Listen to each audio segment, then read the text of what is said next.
heard you talking to a young Christian and Tom and stuff outside about the very fact that your words get twisted sometimes, and I know that recently you've had that sort of example of having your words twisted, being dyslexic and being cabbage-faced and being 5'6", and I'm just wondering, when it comes to doing this kind of... I was explaining that isn't me. He's describing Bob Hoskins. Yeah. I was quoted and in GQ. Right, I see. Yes, I see. yes, that was the important thing I put on my blog. I had a little rant. I said, "Do your research, lads." Sure. Yeah. But it struck me that given you're that cabbage-faced. That's the one I agreed with. I did say I'm not 5'6" or dyslexic, but cabbage face. That's pretty good. And sometimes you sound like you're dyslexic.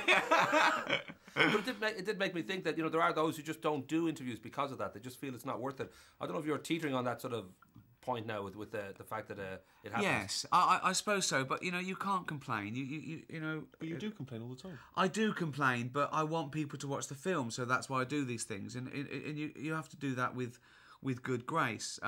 I suppose it depends, really. I mean, I feared fame for that reason. I didn't want people going through my bins and twisting my words and saying things like that. And I hope I didn't sign a contract with the devil. I never used to call up people and say, "I'll be leaving this film. Get a picture of me." Do it. I never did that, and so I only ever do this to talk about the work. And I think people appreciate that, and also.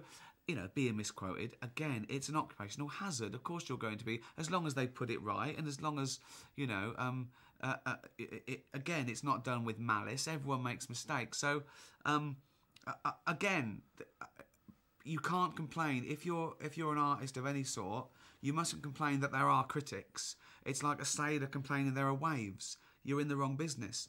There are good critics and bad critics, and you can be sure there are good artists and bad artists. So it swings and roundabouts. What I would say is that I've come to learn that I only do this for myself, and I always did, but I've voiced that, and sometimes that can come across as arrogant, and it's not arrogance at all.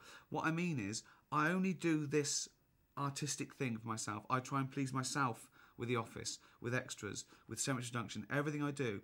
And if you only care about what you think and something turns out, luckily you've got the power for it to turn out exactly like you wanted, you're bulletproof.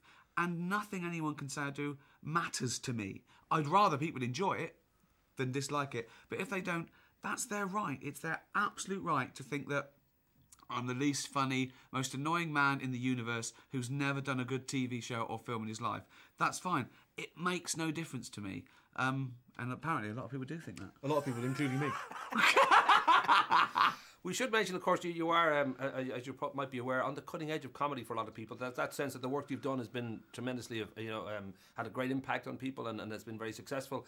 And that's why I think it'll be a surprise that this film is, at its very core, a very sweet-natured kind of film, and it's not trying to be cool, it's not trying to be hip or sarcastic.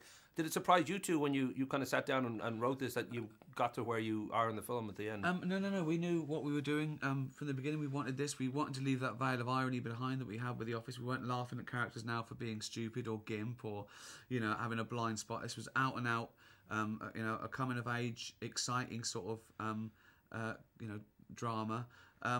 And I think people will be surprised. I think we should, warn them that it is more dramatic and it isn't a knockabout comedy with some blokes off the telly.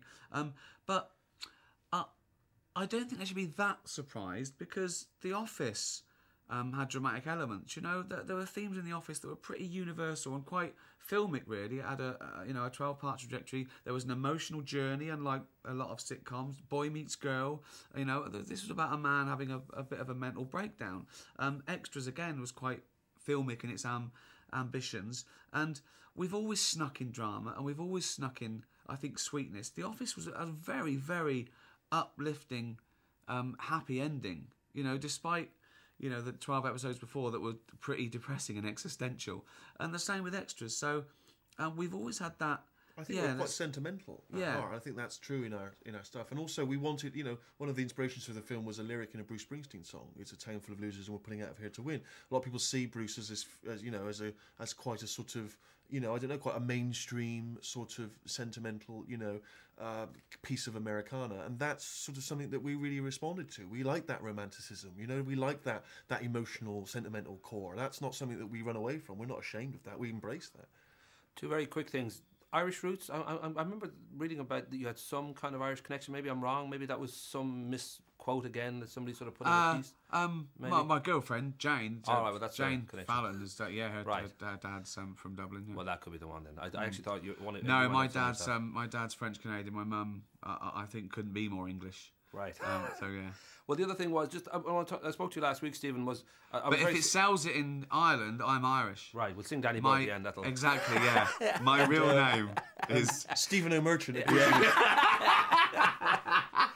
But just talking to you last week, Stephen, you mentioned the fact that you hadn't seen some of Ricky's American work, and I kind of felt that if a friend of mine wrote an article in the Brave People, I'd have to read it to sort of let him know that I saw it. It's a kind of a great relationship you have, that you don't feel the need to sort of be on each other's kind of lives all the time. We don't live in each other's pockets. We come together for these big projects, and I think it's the best work we do. But I see him. I see him all the time? Why would I go to the cinema to see him as well? We're crazy. Why would I look him up online? It would be curious, though. I would imagine. We do. I mean, we don't even go to the pub together. We see each other enough. And joking aside, this relationship is built on. Of course, we're friends. We're very good friends. But it's built on respect more than anything, and that's why it's lasted for 12 years. It's built on mutual respect, and it's built on the fact that we do go out and find other exotic fruits and spices and bring them back. Otherwise, you can be the best writers in the world, and let's face it, we are. No, he hates me saying things like that. When have you ever brought me any exotic fruits and spices of any kind, metaphorically or otherwise? Well, I'm not sure Turkish delight counts.